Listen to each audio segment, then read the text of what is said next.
ইমানের মূলনীতিগুলো কি কি? ইমান বিশুদ্ধ করব কিভাবে? পরিপূর্ণ ইমানদার হওয়ার জন্য কি কি করব? মাশাআল্লাহ, সুন্দর প্রশ্ন। 3টি প্রশ্ন। ইমানের মূলনীতি। সম্মানিত উপস্থিতি, এই আলোচনাটা একটু লম্বা এবং একটু বুঝার জিনিস। আমরা অধিকাংশ মানুষ ইমান কি জিনিস বুঝি না, কিন্তু বিস্তারিত আলোচনায় না গিয়ে যে প্রশ্নটা এখানে করা হয়েছে সেটাই উত্তর দিব। ইমানের মূলনীতি 6টা। 1, আল্লাহর প্রতি বিশ্বাস, ইমান আনয়ন করা। 2, ফেরেশতাগণের প্রতি ইমান আনয়ন করা। 3, আসমানি কিতাবসমূহের প্রতি ইমান আনয়ন করা। 4, নবী রসুলগণের প্রতি ইমান আনয়ন করা। 5, আখিরাতের প্রতি ইমান আনয়ন করা। 6, তাকদীরের ভালো মন্দের প্রতি ইমান আনয়ন করা। এটা হলো ইমানের রকন, আরকানুল ইমান, মূলনীতি, স্তম্ভ। আমরা বলি ইমান অর্থ বিশ্বাস, এটা সঠিক নয়। ইমান অর্থ স্বীকার করা, স্বীকার করে নেওয়া। এই স্বীকার করাটা কিন্তু শুধু মৌখিকভাবে স্বীকার করলে স্বীকার হয় না, ওটা আমলে, কথায় এবং অন্তর দিয়ে পালন করাটার নাম কিন্তু স্বীকার করা।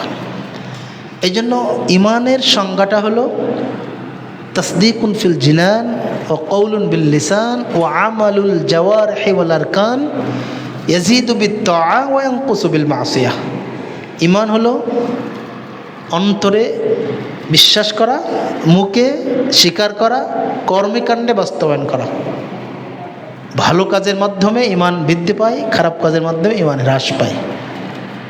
রাসূলুল্লাহ সাল্লাল্লাহু আলাইহি ওয়াসাল্লামকে জিজ্ঞাসা করা হলো, আইয়ুল আমালু আফদাল, সহিহ বুখারীর 26 নম্বর হাদিস, যে সবচেয়ে উত্তম আমল কোনটা?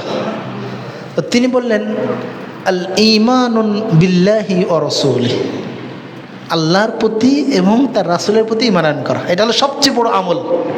মানে ঈমানটাও আমল, ঈমানটাও আমল। আমল মানে নামাজ, রোজা, হজ, কাজকে বোঝায় না, ঈমানটাও আমল। আল্লাহ এবং আল্লাহ রাসূলের প্রতি ঈমান আনয়ন করাটাও, এটাও আমল। অতএব ঈমান কথায় স্বীকার করা, মন্ত্রে বিশ্বাস করা, কর্মকাণ্ডে বাস্তবায়ন করার 3টা সমন্বিত রূপ হলো ঈমান। আর এর ভিতরে 2টা জিনিস মূল। এটা হলো মুখে স্বীকার করা, অন্তরে বিশ্বাস করা, এটা মূল। আর কর্মকাণ্ডে বাস্তবায়ন করা, এটা শাখা। যে যত বেশি আমল করবে তার ঈমান তত বেশি মুক্ত হবে। যে যত বেশি আমল করবে, এই যে পরিপূর্ণ ঈমানদার হওয়ার জন্য কি করব?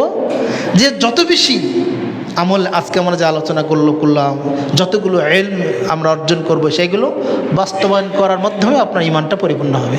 কোরআনুল কারীমের পাতায় পাতায় মুমিনদের গুণাবলী উল্লেখ করা হয়েছে, সেগুলো আমরা পরিপালন করব। ঈমান বিশুদ্ধ করার উপায় আলোচনা করার আগে আপনাকে ঈমানকে সম্পর্কে জানতে হবে। এই জন্য সালফে সালেহিন, আহলুস সুন্নাহ ওয়াল জামাআতের যে আলেমগণ আছেন তাদের দার্সে বসতে হবে, তাদের লেখনী বই পড়তে হবে এবং এ ব্যাপারে জ্ঞান অর্জনের জন্য সর্বদা চেষ্টা করতে হবে। আল্লাহর কাছে চাইতে হবে, পানাহ চাইতে হবে, আল্লাহ আমাকে পরিপূর্ণ ঈমানদার বানান। আমার ঈমানটাকে সঠিক আছে কিনা। যারা আলেম, ফাসআলু আহলা যিকর ইন কুনতুম লা তা'লামুনা বিল বায়িনাতি ওয়াজ জুবুর, যারা জানো না তোমরা, যারা জানে তাদের কাছে জিজ্ঞাসা করে নাও। ঈমান পরিপূর্ণ বা বিশুদ্ধ করার প্রথম উপায় আপনাকে ইলম অর্জন করতে হবে। ইলম সম্পর্কে, শরীয়ত সম্পর্কে, ঈমান সম্পর্কে আপনাকে ইলম অর্জন করতে হবে। এটা কর্মকাণ্ডে বাস্তবায়ন করতে হবে।